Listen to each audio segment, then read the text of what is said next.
We're roughly a month out from that ballot measure where taxpayers will be asked to decide on a massive $143 million parks bond.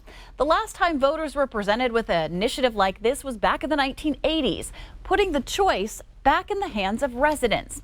However, it comes at a time when the cost for living is volatile for many families. I sat down with two of the most vocal city councilors about the parks bond, one for it and one against, so that you can decide which option is best for you.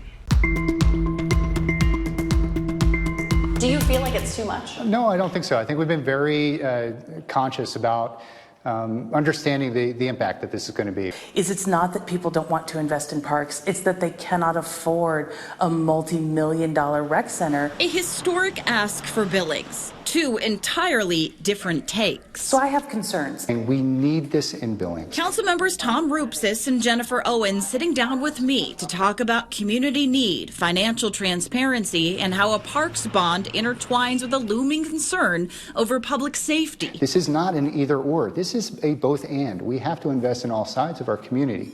And the fact that we haven't been doing this for the last 20 or 40 years, we actually see manifested in some of our public safety issues. There is indication that building up our parks infrastructure can be a good preventative measure. But the overwhelming majority of this bond, this $200 million bond, is going to a single rec center. $85 million of it would go to build a recreation center on the Billings South Side. It's a bone of contention for opponents of the bond, like Owen. While I would love to see investment in our parks, and in fact, many of us on council tried to separate these so the voters could have a fair choice and discuss parks first and a rec center when it's ready, because it's not ready. The bond would also provide more than $26 million to improve 5 city parks, $10 million for the South Park pool, which Rupsis says is in dire need of repairs. We shut South Park Pool down 2 weeks early last year because the equipment malfunctioned or broke.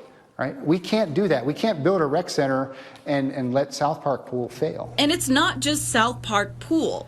An expansion of both North Park and Zimmerman community centers could help the city accommodate more community programs and activities, each also in need of upgrades. Both sides admit that cost is a factor in where they stand. Rupsis saying the time to act is now, considering rising costs. The master plan for the rec center assumed that it would be built in about 3 years and had that inflation factor built in. We were told this in public meetings in council. So the idea that we haven't thought this through is absurd. But Owen stands by her point that the bond comes at a time when across-the-board property tax hikes are worrying for many Montana families. An average residential homeowner is going to experience about a 22% increase because of property tax increases. So they're already reeling from the compound impacts of property values and inflation. And then we come to them in this city and ask for more money. The issue is a lot for Billings taxpayers to consider.